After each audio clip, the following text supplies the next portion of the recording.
কল্পক্ষেত্রে তোমাদের স্বাগত জানাই। গল্প বলার বা লেখার অভ্যেস আমার নেই, তাও সাহস নিয়ে তোমাদের জন্য গল্প নিয়ে আসলাম।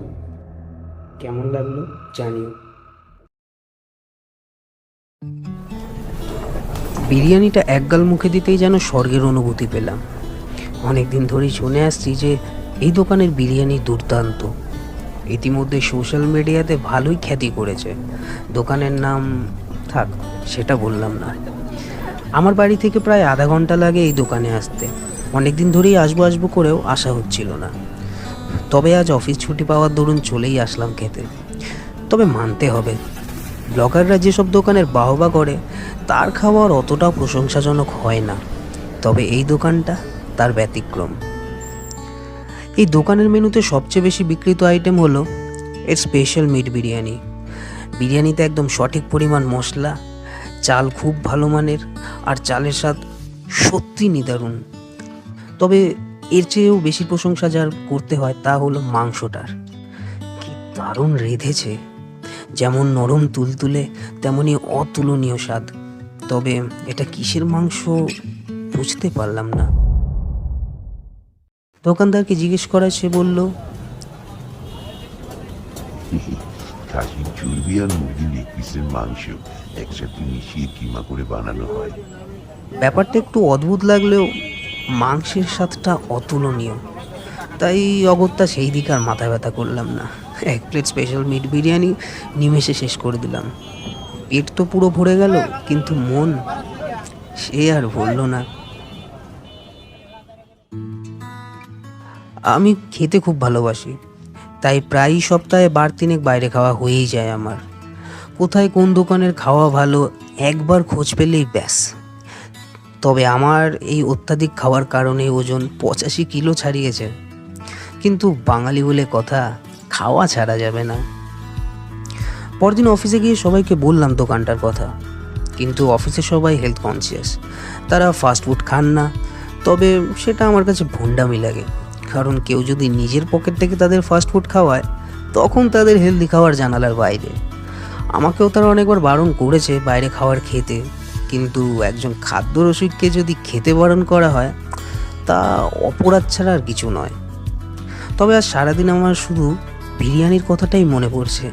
জানি না কেন, কলকাতায় কত দোকানের বিরিয়ানি খেয়েছি, তবে এই দোকানটার বিরিয়ানি সত্যি মুখে লেগে রয়েছে। দুপুরে খেতে বসে দেখলাম বাড়ি থেকে ভাত, সবজি দিয়ে মুগ ডাল, দুটো বকফুলের বড়া আর কাতলার ঝোল দিয়েছে। মূলত যে কোনো খাদ্য রসিকেই খাওয়ার ভালোবাসবেই, কিন্তু আমার কেন জানি না আজ ভালো লাগছে না এই খাবারগুলো খেতে। আমার তো সবচেয়ে প্রিয় মুগ ডাল আর তার সাথে বকফুলের বড়া, সেটাই আজ বাজে লাগছে খেতে। কাতলা মাছেও যেন স্বাদ পেলাম না সেই রকম, বারবার শুধু সেই মাংসটা খেতে ইচ্ছে করছিল। তাই বাড়ি যাওয়ার সময় খাসির চর্বি আর মুরগির মাংস কিনে নিয়ে গেলাম। ওই দোকানের মতোই কিমা করে বানাবো ভাবলাম, কিন্তু অদ্ভুত হলো ব্যাপারটা। সেই দোকানের মতো নরম তুলতুলে তো হলোই না, বরং ভিন্ন রকম একটা খাবার তৈরি হয়ে গেল। আর স্বাদ না বলাই ভালো, বাড়ির কেউই খেতে পারলো না। পরদিন সকালে অফিস থেকে ফেরার পথে ভাবলাম একবার দোকানটায় গিয়ে বিরিয়ানি খেয়েই আসি। আজকেও দুপুরে যে খাবার দিয়েছে তা স্বাদহীন ছিল আমার কাছে। ইলিশের মাথা দিয়ে লাউ ঘন্ট আর ইলিশের ঝোল। অফিসের অনেকেই খেয়ে বলল রান্না দারুণ হয়েছে, কিন্তু আমার স্বাদহীন লাগলো। আমার শুধু ওই দোকানের স্পেশাল বিরিয়ানিটাই খেতে মন করছিল। অগত্যা বেরিয়ে পড়লাম দোকানের উদ্দেশ্যে। স্পেশাল বিরিয়ানি আমার টেবিলে আসতেই মাংসটা সবার প্রথমে মুখে পুড়ে নিলাম। আহ, কি অতুলনীয় স্বাদ! তৃষ্ণায় গলা শুকিয়ে কাঠ হয়ে যাওয়ার পর জল খেলে যে তৃপ্তি মেলে, তাই যেন পেলাম এখন। আহা,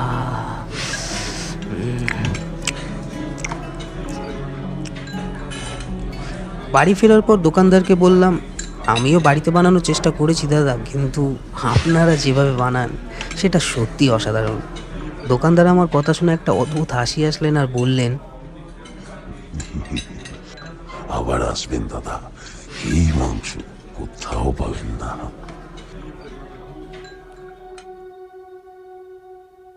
এরপর থেকে 2 দিন পর পরই আসতে লাগলাম দোকানে। সপ্তাহে 3-4 দিনে স্পেশাল বিরিয়ানি না খেলে আমার শান্তি হয় না। মুখের স্বাদ যেন মরে যায় যতক্ষণ না বিরিয়ানি খেয়ে আসি। কিন্তু বুঝে গিয়েছি যে এই স্বর্গীয় স্বাদটা বিরিয়ানির নয়, বরং স্বাদটা মাংসের।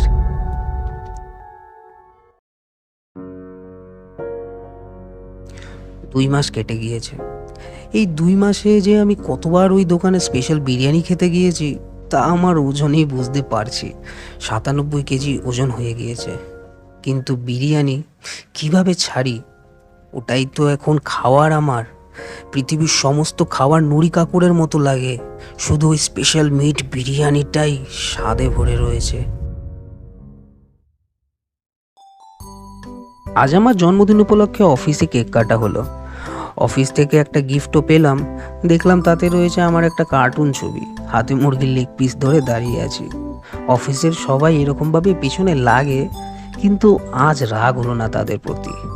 ভাবলাম আজ তো আমার জন্মদিন, তাই সবাইকে স্পেশাল বিরিয়ানিটাই খাওয়াই। অফিসের সবাই তো রাজি হবেই, কারণ টাকা যে আমার পকেট থেকে যাবে। দোকানে ফোন করে জানিয়ে দিলাম 25টা স্পেশাল বিরিয়ানি লাগবে। এই 2 মাসে এখন ওরা প্রায় আমার অফিসে এসে বিরিয়ানি দিয়ে গেছে। আমাকে আর সবসময় যেতে হয় না। দুপুর 2টোর মধ্যেই চলে আসলো সবার জন্য বিরিয়ানি। আজ আমি খুব উৎসাহিত ছিলাম। যেই স্বর্গীয় স্বাদ আমি রোজ পাই, সেই স্বাদ এখন সবাই উপভোগ করবে। কিন্তু বিরিয়ানিটা মুখে দিতেই সব আনন্দ মিশে গেল মাটিতে। বিরিয়ানির স্বাদ মাংসের স্বাদ আলাদা কেন? এই স্পেশাল বিরিয়ানি তো আমি খাইনি কখনো। বড় একটা খাসির মাংস, একটা ডিম, একটা আলু, ব্যাস। এটা কিসের স্পেশাল বিরিয়ানি? আরও অদ্ভুত ব্যাপার হলো, অফিসের সবাই বললো বিরিয়ানিটা দারুণ খেতে। তবে ওদেরকে কি একই মাংস দিয়েছে? জিজ্ঞেস করলাম আমার একজন সহকর্মীকে। সে বলল, একই কথা, খাসির মাংস তো দেবে, তাছাড়া আর কি দেবে? রাতে দোকানে গিয়ে কড়াভাবে বললাম, দুপুরে কি স্পেশাল বিরিয়ানি পাঠিয়েছিলেন? সবাই মাটন পেঁচে, স্পেশাল মাংস ছিল না কেন? দোকানদার অদ্ভুতভাবে বলল, রাগ করবেন না দাদা, আসলে সকালে একটু মাংস কম করেছিল। আপনি চিন্তা করবেন না, আমি কালকে আপনার অফিসের সবাইকে স্পেশাল বিরিয়ানি পাঠিয়ে দেবো। একটা টাকাও দিতে হবে না আপনাকে। আমি আর কিছু বললাম না, কারণ ঝামেলা করলে এর থেকে ভালো অফার কি পাবো? দোকানদার বলল, ভেতরে গিয়ে বসুন দাদা, স্পেশাল বিরিয়ানি দিচ্ছি। ভেতরে ঢুকে বসলাম। দোকানে আজ লোকজন নেই সেরকম। 2জন বসেছিল, তারাও চলে গেল। আমি একা বসে অপেক্ষা করছি বিরিয়ানির। অনেকক্ষণ ধরে মেঘ করেছিল, এখন ঝমঝমিয়ে নেমে গেল বৃষ্টি। মনে মনে ভাবলাম, এবারই জমবে। বৃষ্টির দিনে বিরিয়ানি আলাদাই স্বাদ। আচমকা আমার মাথার পিছনে সজোরে একটা ঘা পড়লো। আহ আহ আহ! আমি জ্ঞান হারালাম। ধাতব একটা শব্দে জ্ঞান ফিরল আমার। আস্তে আস্তে চোখ খুললাম। মাথায় প্রচণ্ড যন্ত্রণা হচ্ছে। আমার হাত পা নড়ছে না, অবশ হয়ে গিয়েছে। প্রচণ্ড প্রচণ্ড একটা দুর্গন্ধ নাকে আসছে। আমি কোথায়? এইবার যা দেখলাম, আমি শিউরে উঠলাম। আমার পাশে একটা কাটার ভাব লেগেছে। আমি ওঠার চেষ্টা করলাম, কিন্তু খেয়াল করলাম আমার হাত পা বাঁধা। আওয়াজ পেলাম দোকানদারের।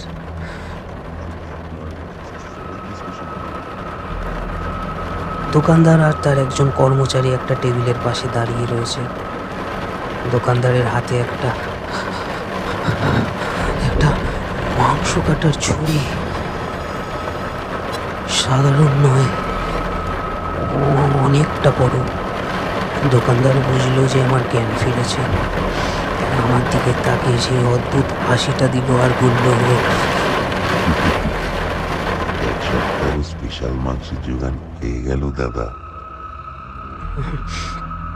ভয়ে ঘাড়ের লোমগুলো খাড়া হয়ে গেল। আমার হৃদস্পন্দন অসম্ভব বেড়ে গিয়েছে। নিঃশ্বাস নিতে কষ্ট হচ্ছে আমার। প্রচণ্ড ঘেন্না হচ্ছে, বমি করে ফেললাম আমি।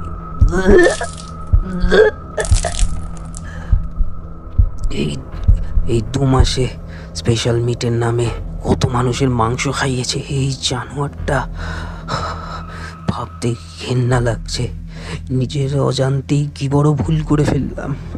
ছি, যাকে আমি স্বর্গীয় স্বাদ বলে আসছিলাম তা আসলে ঘেন্নায় ভরা এক জঘন্য অপরাধ।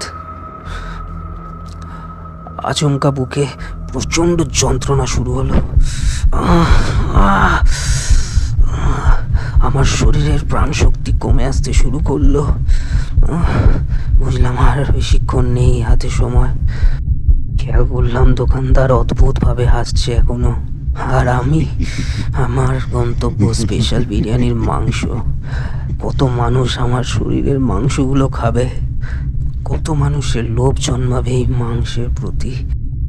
আবার একদিন আমার মতো কোনো এক অবিনাশ এখানে এসে বিনাশ হবে এই দোকানদারের হাতে, কাটা পড়বে এই রাক্ষসের হাতে। আমার মতোই কেউ আবার ঠাঁই পাবে স্পেশাল বিরিয়ানির প্লেটে। শেষবার চোখ বন্ধ হওয়ার আগে শুনতে পেলাম দোকানদার এখনো হাসছে।